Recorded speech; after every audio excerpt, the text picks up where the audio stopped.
قرآن پاک نے کہا یہودیوں پہ اللہ نے ذلت مسلط کر دی ہے، یہ ذلیل ہے، ان کا کوئی دیش نہیں۔ یہ جہاں انہوں نے قبضہ کیا ہوا نا فلسطین میں، یہ قبضے کی جگہ ہے اور ایک مٹھی بھر ملک ہے، شاید 60-70 لاکھ آبادی ہو اسرائیل کی۔ اگر امریکہ اس کی مدد نہ کرے تو اسرائیل قائم نہیں رہ سکتا۔ اور اس کے گرد 12-14 اسلامی ملک ہیں۔ بیت المقدس مسجد اقصی معمولی جگہ نہیں۔ حضور نے فرمایا 3 سفر کرو تو سمجھنا ہم عبادت کر رہے ہیں۔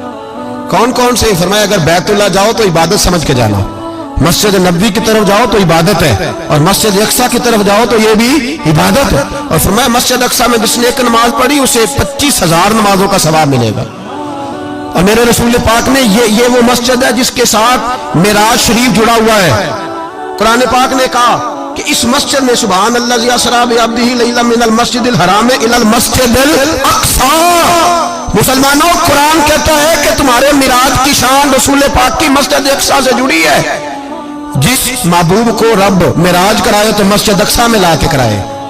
وہ جگہ معمولی جگہ ہے، وہ معمولی جگہ ہے مسجد اقصی۔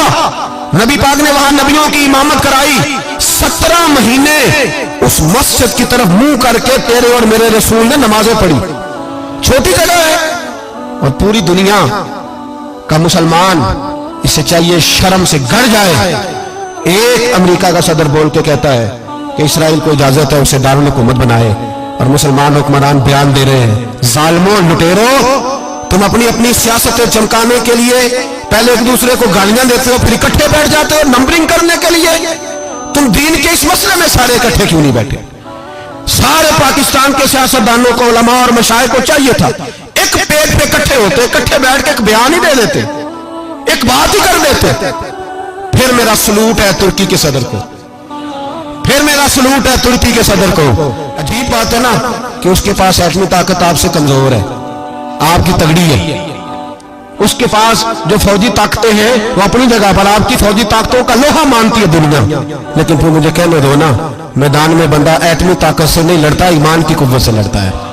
وہ بول اٹھا ہے نا، کیا کر لیا اس نے اپنی پارلیمنٹ سے خطاب کیا ہے۔ اس نے بہت عرصہ پہلے کہا تھا مسجد اقصی میری خواب میں آئی تھی اور رو کے کہتی تھی آئے مجھے کوئی صلاح الدین ایوبی کا ماننے والا، کوئی آئے مجھے بچائے۔ کہتے میری خواب میں آئی تھی اور روتی تھی، کہتی تھی کوئی آئے۔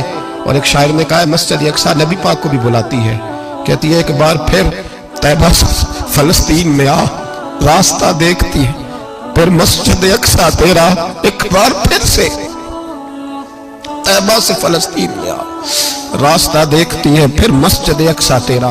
کوئی بول رہا ہے نہیں اتنا مقدس مقام، چھوٹے چھوٹے بیانوں، کہیں اکٹھے ہو جاؤ، پیش کوئی کر رہا ہوں بڑی جلدی۔